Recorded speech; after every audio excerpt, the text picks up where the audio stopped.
നമസ്കാരം. ഇഫക്റ്റ് ന്യൂസിലേക്ക് ഇവർക്കും സ്വാഗതം.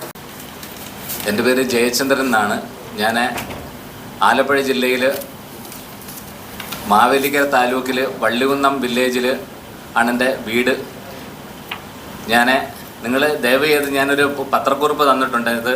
അത് ആദ്യത്തെ പേജെങ്കിലും നിങ്ങളൊന്ന് വായിക്കണം, ഒന്ന് മനസ്സിരുത്തി ഒന്ന് വായിക്കണം. കാരണം ഞാനൊരു സമരത്തിന് തുടക്കം കുറിക്കുകയാണ്.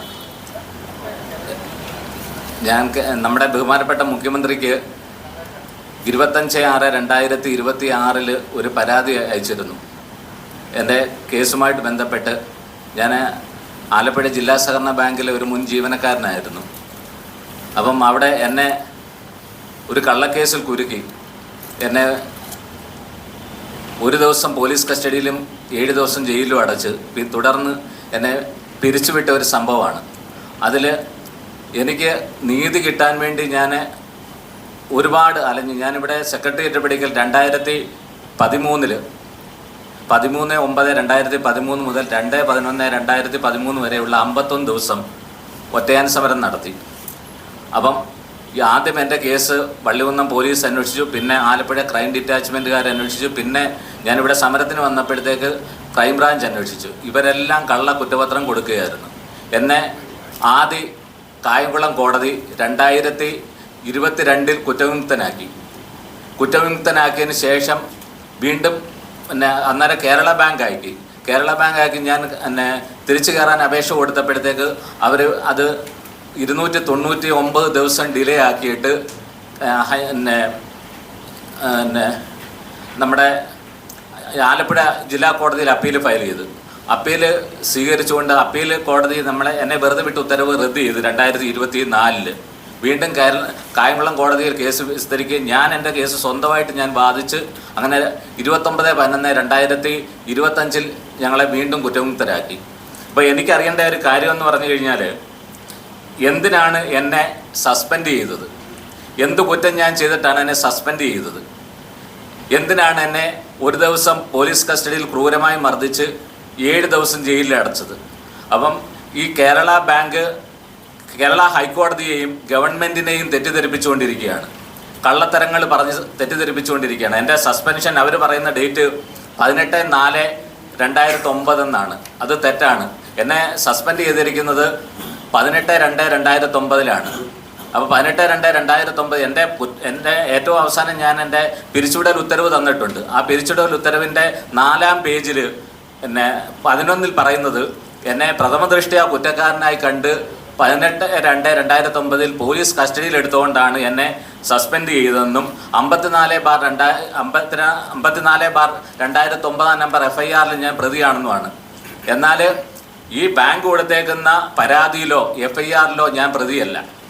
അങ്ങനെ പ്രതിയല്ലാത്ത എന്നെ എങ്ങനെയാണ് ഈ 18/2/2009 എന്നെ സസ്പെൻഡ് ചെയ്തിരിക്കുന്നത്? അപ്പോൾ എൻ്റെ സസ്പെൻഷൻ നടപടി തെറ്റാണ്.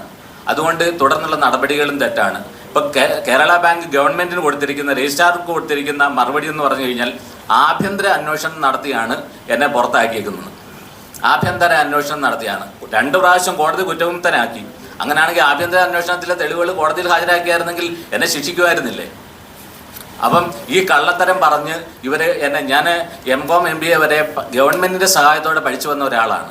അപ്പം ഞാൻ ബാങ്കിൽ വന്നപ്പോഴാണ് ഒരു മുൻ ജീവനക്കാരിയെ പിരിച്ചുവിട്ടിട്ട്, മുക്കുവണ്ടം പണയം വെച്ച കേസിൽ പിരിച്ചുവിട്ടിട്ട് അവരെ ക്രൂരമായിട്ട് കൊന്നിട്ട് ആ കേസ് ഇന്ന് വരെ ആദ്യം ലോക്കൽ പോലീസ് അന്വേഷിച്ചു, പിന്നെ ക്രൈംബ്രാഞ്ച് അന്വേഷിച്ചു.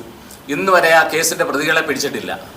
അപ്പോൾ അധാർമികമായിട്ടുള്ള നടപടികളാണ് നടന്നുകൊണ്ടിരിക്കുന്നത്. ഞാൻ ഈ കഴിഞ്ഞ 19-ാം തീയതി മുഖ്യമന്ത്രി ബഡ്ജറ്റ് കഴിഞ്ഞപ്പോൾ മുഖ്യമന്ത്രിയെ ഞാൻ നേരിൽ കണ്ടിട്ട് ഞാൻ എൻ്റെ പരാതി കൊടുത്ത്, ആ പരാതി ഞാൻ നിങ്ങൾക്ക് തന്നിട്ടുണ്ട് 19-ാം തീയതി കൊടുത്ത്. അപ്പോൾ ഞാനൊരു പുസ്തകം എഴുതിയായിരുന്നു, വെളിപ്പെടുത്തലുകളെന്ന് പറഞ്ഞ്. ഇത് ഞാൻ ഈ കാര്യങ്ങളെല്ലാം പറഞ്ഞിട്ടുണ്ട്, അത് മുഖ്യമന്ത്രിക്ക് കൊടുത്തിട്ടുമുണ്ട്. അപ്പം ബഹുമാനപ്പെട്ട മുഖ്യമന്ത്രി ഈ കാര്യങ്ങൾ ഞാൻ 24/6/2010 എന്നെ പിരിച്ചുവിട്ടത്. 24/6/2026 ഉള്ളിൽ എനിക്ക് തിരിച്ചു കയറാനുള്ള നടപടി എടുക്കണമെന്നും പറഞ്ഞാണ് ഞാൻ പരാതി കൊടുത്തേക്കുന്നത്. അതുകൊണ്ട് എനിക്ക് നീതി കിട്ടിയില്ല എങ്കിൽ ഈ വരുന്ന 26/6/2026 മുതൽ 30/6/2026 5 മണി വരെ ഞാൻ അവിടെ ഈ സെക്രട്ടേറിയറ്റ് പഠിക്കൽ ഒറ്റയാൻ സമരം നടത്തുകയും 5 മണിക്കുള്ളിൽ എനിക്ക് നീതി കിട്ടിയില്ലെങ്കിൽ ഞാൻ 5:30-കകം ജീവത്യാഗം ചെയ്യുമെന്നുള്ള കാര്യം ജില്ലാ പോലീസ് മേധാവിയെയും മേയറെയും മറ്റുള്ളവരെ എല്ലാവരെയും ഞാൻ ബോധ്യപ്പെടുത്തിയിട്ടുണ്ട്. അതുകൊണ്ട് എനിക്ക് നീതി കിട്ടാൻ വേണ്ടി ബഹുമാനപ്പെട്ട മുഖ്യമന്ത്രിയും ബഹുമാനപ്പെട്ട സഹകരണ വകുപ്പ് മന്ത്രി ഇടപെടണമെന്നും ഈ കള്ളത്തരങ്ങൾ എഴുതിയ ഈ കേരള ബാങ്ക് ഭരണസമിതിയെ പിരിച്ചുവിടണമെന്നുമാണ് എൻ്റെ ആവശ്യം. അതുപോലെ തന്നെ തങ്കമണിയുടെ ഈ ജില്ലാ സഹകരണ ബാങ്കിലെ മുൻ ജീവനക്കാരി തങ്കമണിയുടെ കൊലപാതകം CBI അന്വേഷിക്കണം. ഇതാണ് എൻ്റെ ആവശ്യം. വാർത്തകളും വിശേഷങ്ങളും ഇവിടെ അവസാനിക്കുന്നില്ല. മറ്റൊരു വാർത്തയുമായി നമുക്ക് വേഗം കണ്ടുമുട്ടേണ്ടതുണ്ട്. അതുവരെ എല്ലാവർക്കും നല്ലൊരു ദിവസം ആശംസിക്കുന്നു. Good luck.